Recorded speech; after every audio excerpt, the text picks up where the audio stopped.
Assalamualaikum warahmatullahi wabarakatuh. Saya Kairisma Danimunte. Saya berasal dari kelompok 5. Di sini saya akan menjelaskan mengenai pemerintahan adat. Pemerintahan adat merupakan suatu perangkat yang berwenang untuk mengatur, mengurus, dan menyelesaikan berbagai permasalahan kehidupan yang berdasarkan pada adat istiadat dan hukum adat yang berlaku, tumbuh, dan berkembang di suatu masyarakat tertentu yang bersamaan dengan sejarah masyarakat tersebut. Dapat diambil kesimpulan bahwa pemerintahan adat merupakan suatu lembaga ataupun organisasi yang berperan untuk mengatur maupun melestarikan adat istiadat, ataupun lembaga yang dipercayai masyarakat dapat menyelesaikan suatu permasalahan mengenai adat istiadat. Terdapat undang-undang yang mengatur mengenai pemerintahan adat, yaitu Undang-Undang Dasar 1945, Amandemen tahun 2000 Bab 6 Pasal 16 Ayat 2 dan Bab 1 Pasal 2 Ayat 9 Undang-Undang Nomor 32 Tahun 2004 yang berbunyi, negara mengakui dan menghormati kesatuan masyarakat hukum adat beserta hak tradisionalnya sepanjang masih hidup dan sesuai dengan perkembangan masyarakat dan prinsip negara kesatuan Republik Indonesia. Dengan adanya pernyataan ini, dapat diambil kesimpulan bahwa masyarakat memiliki kesempatan untuk menggali kembali aspek-aspek lokalitas sebagai identitas daerahnya tersebut. Terima kasih. Selanjutnya, saya akan menjelaskan tentang jenis-jenis pemerintahan adat, yaitu dari Daliana Tolu dari suku Batak Toba, di mana Daliana Tolu ini adalah Daliana artinya sebuah tungku yang dibuat dari batu, sedangkan Daliana Tolu adalah tungku tempat memasak yang diletak di atas dari 3 batu. Selanjutnya saya akan menjelaskan tentang filsafah dari Daliana Tolu dalam kehidupan Batak Toba, yaitu hula-hula, di mana hula-hula ini dalam adat Batak adalah keluarga laki-laki dari pihak istri atau ibu yang lazim disebut tunggani oleh suami dan tulang oleh anak. Selanjutnya saya akan menjelaskan tentang dongan tubuh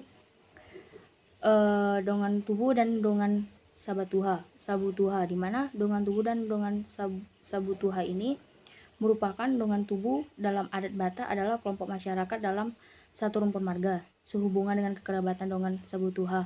Dongan sabutuha adalah hubungan berdasarkan garis keturunan dari ayah, namun cakupannya dalam suatu pelaksanaan upacara adat lebih luas lagi. Setiap marga yang dianggap satu nenek moyang juga termasuk dalam klasifikasi dongan sabutuha.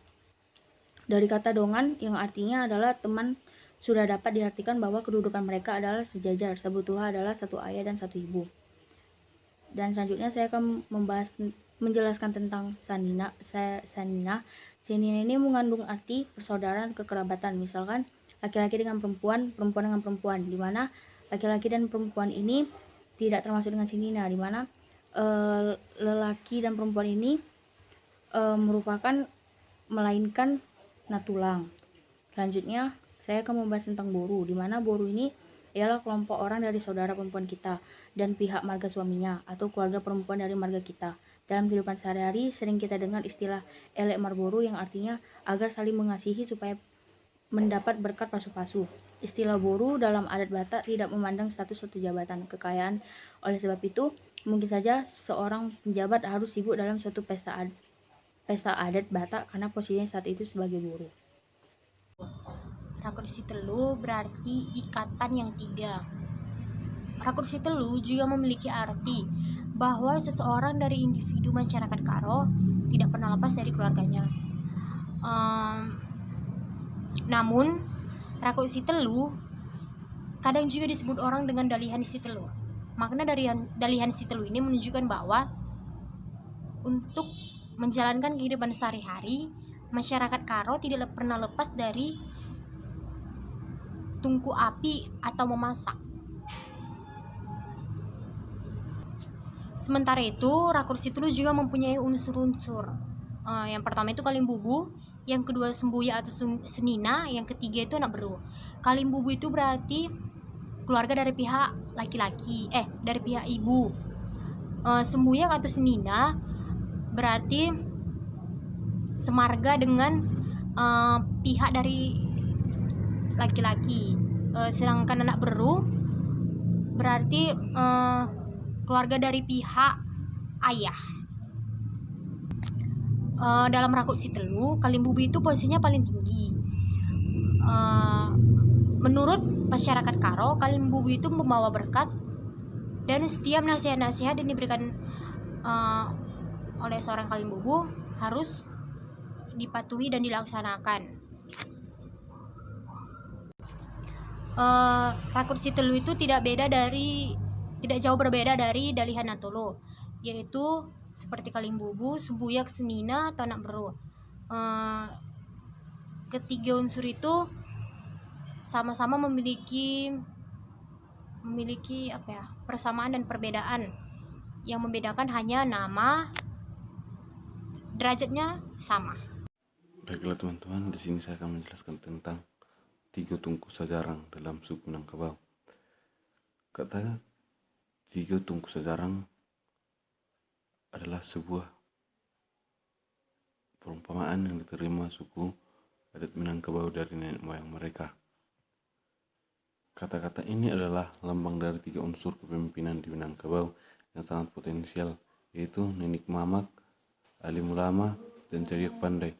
Sedangkan tali 3 sapilin menggambarkan 3 landasan tempat berpijak ketiga unsur kepemimpinan tersebut, yakni adat, syarak, dan undang-undang. Ketentuan adat menjadi pegangan Ninik Mamak. Hukum agama atau syarak pegangan para alim ulama, dan undang-undang dipegang atau landasan berpijaknya para Cadiak Pandai atau cerdik cendekia. Nenek moyang orang Minang gemar membuat kata-kata kiasan, ibarat perumpamaan, gurindam, andai-andai, pepatah, petiti, atau pantun, dan sebagainya. Nenek moyang orang Minang berguru kepada alam. Perumpamaan pun sifatnya alamiah. Seperti contoh adanya 3 potensial masyarakat Minangkabau sebagai Ninik Mamak, alim ulama, dan Cadak Pandai, adat agama, dan undang ditamsilkan dengan tali 3 sapilin. Teman-teman, di sini saya akan menjelaskan masing-masing unsur Ninik Mamak. Ninik Mamak yaitu penghulu adat. Ninik atau nenek menurut garis keturunan ibu, yang menurunkan ibu dan paman, kita yang disebut Mamak. Bila Mamak sudah tiada, ia akan digantikan oleh kemenakannya yang laki-laki. Garis keturunan yang demikian disebut matrilineal. Matrilineal terdiri dari 2 kata. Matri artinya ibu, lineal artinya garis. Jadi matrilineal artinya keturunan menurut garis ibu. Hal ini berbeda dengan suku Batak Toba, di mana pada suku Batak Toba itu garis keturunan ada pada ayah atau laki-laki. Jadi itulah perbedaan garis keturunan antara dari suku Minangkabau dan Batak Toba. Baiklah teman-teman, di sini saya akan menjelaskan kriteria seorang laki-laki dipilih dari penghulu atau Ninik Mamak. Yang pertama, ia terpilih karena tinggi tampak jauh. Yang kedua, tinggi karena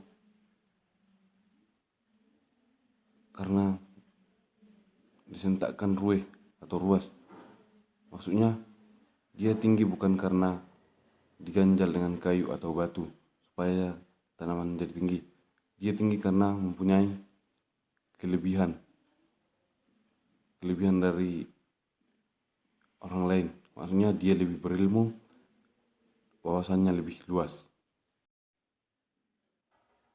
Yang ketiga, tinggi dik dianjung, gadang dik diambak. Artinya ada persetujuan bersama atau ada kesepakatan untuk mengangkatnya jadi pemimpin. Inilah yang disebut dengan akseptabilitas. Jadi tungku 3 sajarangan adalah 3 unsur kepemimpinan yang sangat berpotensi sebagai pilar penyangga masyarakat Minang. Manakala ketiga unsur tersebut bergerak dengan langkah yang sama, derap yang sama, maka masyarakat Minang akan maju. Terima kasih. Baiklah, di sini saya akan menjelaskan peranan tokoh adat dalam sistem perorganisasian pemerintahan daerah. Bisa diambil contoh sistem pemerintahan nagari, bukan berarti kembali menyelenggarakan peranan tokoh adat dalam sistem perorganisasian pemerintah daerah berupa pemerintah nagari seperti tempo dulu, tetapi jiwanya menganut sistem pola penyelenggaraan demokratis yang diterima secara turun-temurun oleh masyarakat Sumba. Nagari merupakan kesatuan masyarakat hukum yang memiliki batas-batas wilayah yang berwenang untuk mengatur dan mengurus kepentingan masyarakat setempat berdasarkan asal-usul dan adat istiadat yang diakui dan dihormati dalam sistem pemerintah negara kesatuan Republik Indonesia. Dan juga, nagari merupakan kumpulan dari beberapa jorong atau korong yang memiliki tujuan dan prinsip yang sama. Nagari dipimpin oleh seseorang yang namanya wali nagari. Wali nagari ini dipilih melalui musyawarah dan mufakat. Itu saja, sekian dari presentasi kami. Jika ada kesalahan perkataan, mohon dimaafkan. Sekian dan terima kasih.